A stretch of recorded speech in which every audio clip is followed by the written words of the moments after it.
So now we're going to look at the 4 M's of strategy, of a winning strategy. And this is really where you need to be focusing as we come to the end of 2015 and we start 2016. Number 1, mission.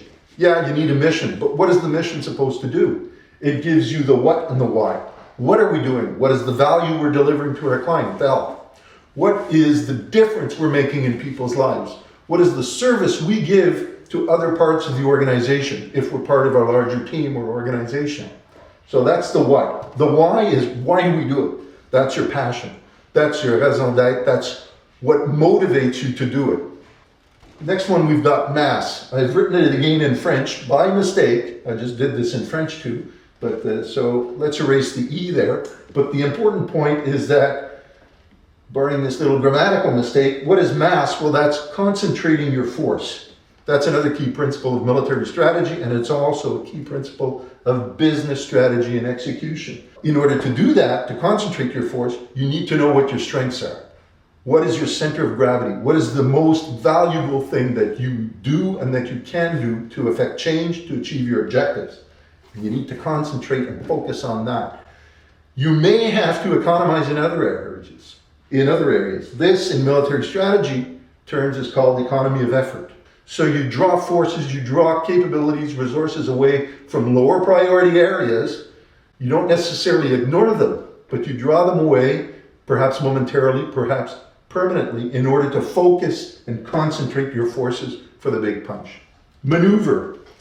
Maneuver, I've got this little diagram here. Here's your objective. You can either go frontally, a flanking attack, or you can go around it.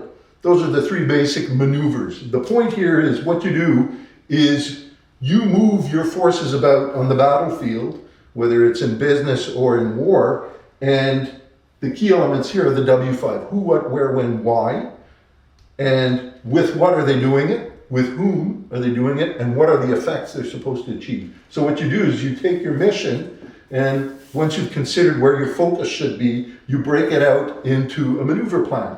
And then the 4th one, which encapsulates everything and is the basis of everything else, is morale. And once again, I wrote it in French, just to be consistent. I should have put an E on the end. But the point here is, what is morale? A lot of people talk about morale. How's morale? Oh, people are complaining. Morale is bad. No, that's not what morale is. Morale is one simple thing. It's the will to victory. Are people willing to sacrifice? Are they willing to persevere in order to achieve the objectives? In order to carry out the mission? And the way you know that morale is good is people are enthusiastic. They have confidence in their leaders. They're willing to follow them. And they have a belief and faith in the mission and in the strategy. So that's how you know you've got strong morale. In summary here, the 4 M's of a winning strategy: mission, mass, maneuver, morale. So as we head into the end of 2015, the beginning of 2016, focus on these 4 areas for your strategic planning. I take this opportunity to wish you a Merry Christmas and a Happy New Year, and I hope we'll see each other again in 2016.